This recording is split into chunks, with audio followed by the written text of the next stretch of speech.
Yoga is the most ancient practice of Indian culture for developing mental and physical stamina between mind and body. The word yoga has descended from Sanskrit language which refers to union. It is a natural way to keep us fit and active and is perfectly safe for all age groups. Yoga helps fight stress, improves the immune system flexibility, health and overall personality. It not only helps us to stay healthy but also freshens our mind and keep us active throughout the day. Yoga is union of mind, spirit and body.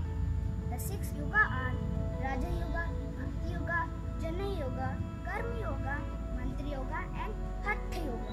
The best time to practice yoga is early morning. This is the time when we are fresh and our body has had a good rest all night. Practicing early morning yoga will help us stay active and fresh whole day. Yoga is beneficial in relieving stress and connecting to inner peace.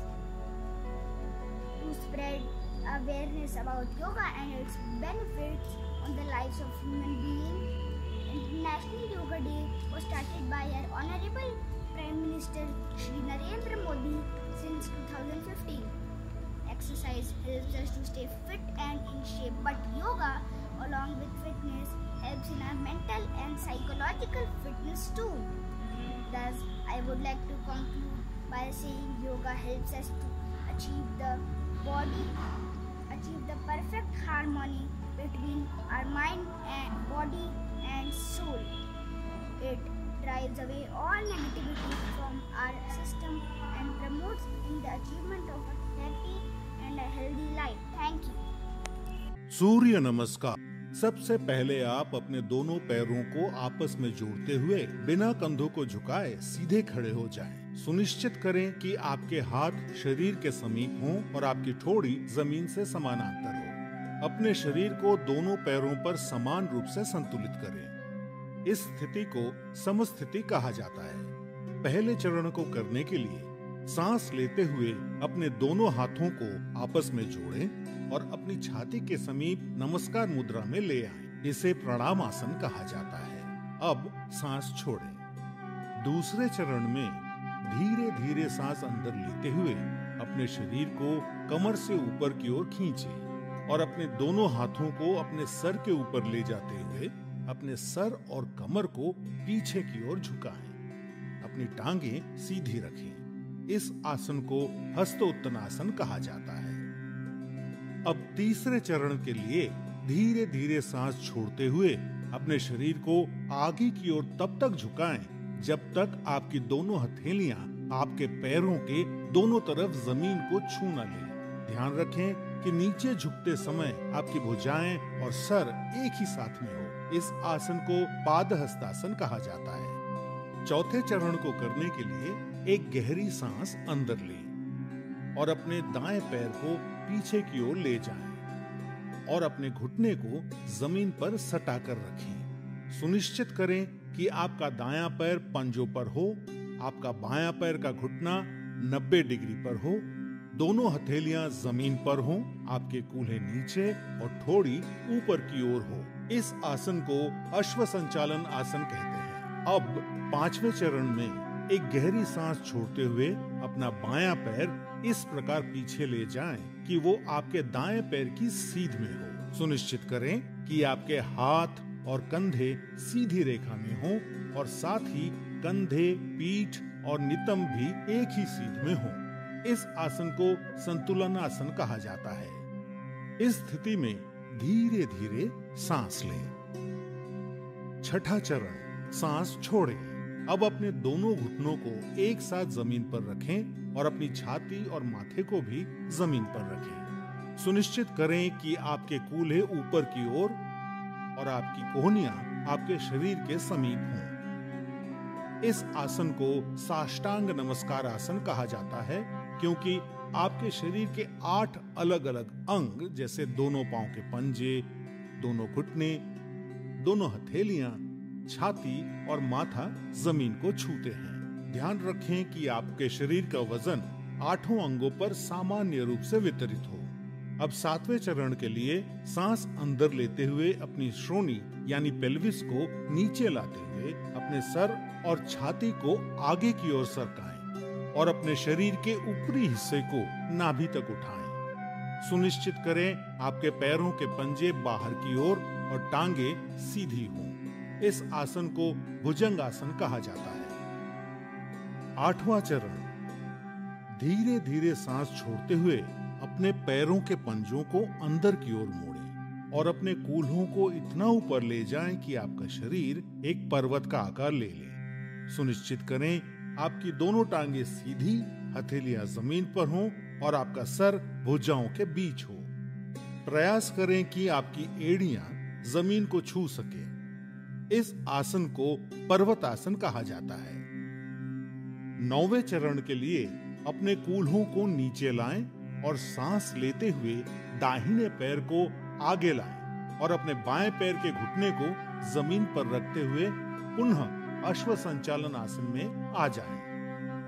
10वें चरण में अपना बायां पैर भी आगे लाएं और सांस छोड़ते हुए पुनः पादहस्तासन में आ जाएं। 11वां चरण, अब धीरे धीरे सांस अंदर लेते हुए अपने शरीर को सीधा करते हुए अपने दोनों हाथों को ऊपर की ओर ले जाएं और पुनः हस्तोत्तनासन में आ जाएं। सुनिश्चित करें कि ऊपर आते समय आपकी भुजाएं और सर साथ में ऊपर आए। 12वां चरण, धीरे धीरे सांस छोड़ते हुए पुनः प्रणाम आसन में सीधे खड़े हो जाएं।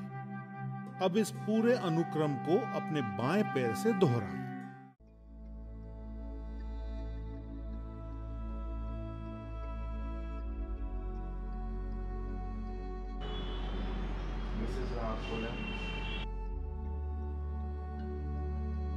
कपालभाति के समय ध्यान मुद्रा में हाथ चिन्ह मुद्रा में गहरी सांस लें, सांस छोड़ें, पेट खाली है। कपालभाति तैयार।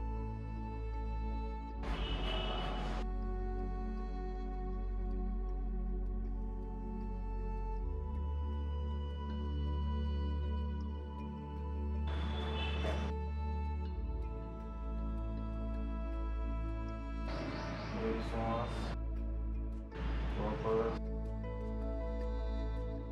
एक बार फिर से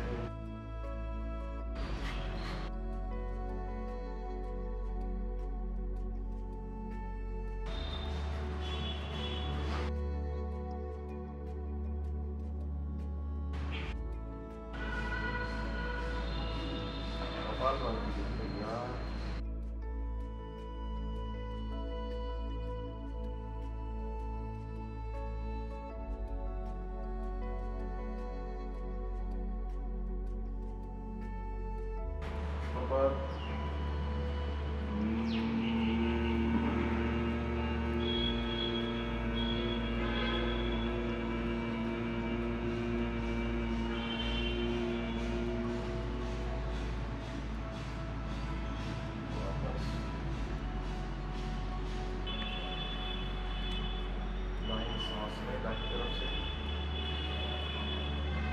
बाएं से छोड़ें, बाएं से लें, दाएं से छोड़ें, वापस। नमस्कार। My dear students, parents and teachers, today we celebrate the International Day for Yoga, and I wish all the very best to all of you.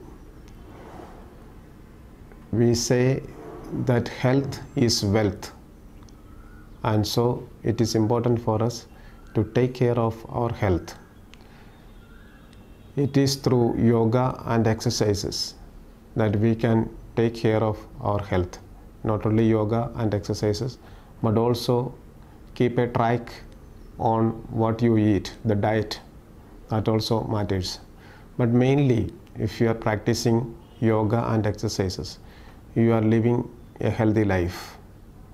Recently, we came to know that from Jabalpur, Miss Rubina Francis has qualified for Paralympics in Tokyo. It is through sheer determination and sheer exercise practices that she obtained this position to participate in Tokyo Olympics and becoming a pride for our Jabalpur city. We are very happy to hear about this. My dear students, these days you are at home and attending the online classes, and you are not able to go out and play, but you can yourself at home, you can do some exercises and practice yoga and be fit. It's a concern for all Indians. That is why the Fit India movement is there. So let us try our best to practice yoga and also practice some exercises to become fit and become healthy nation. I wish you all the very best. Jai Hind, Jai Bharat.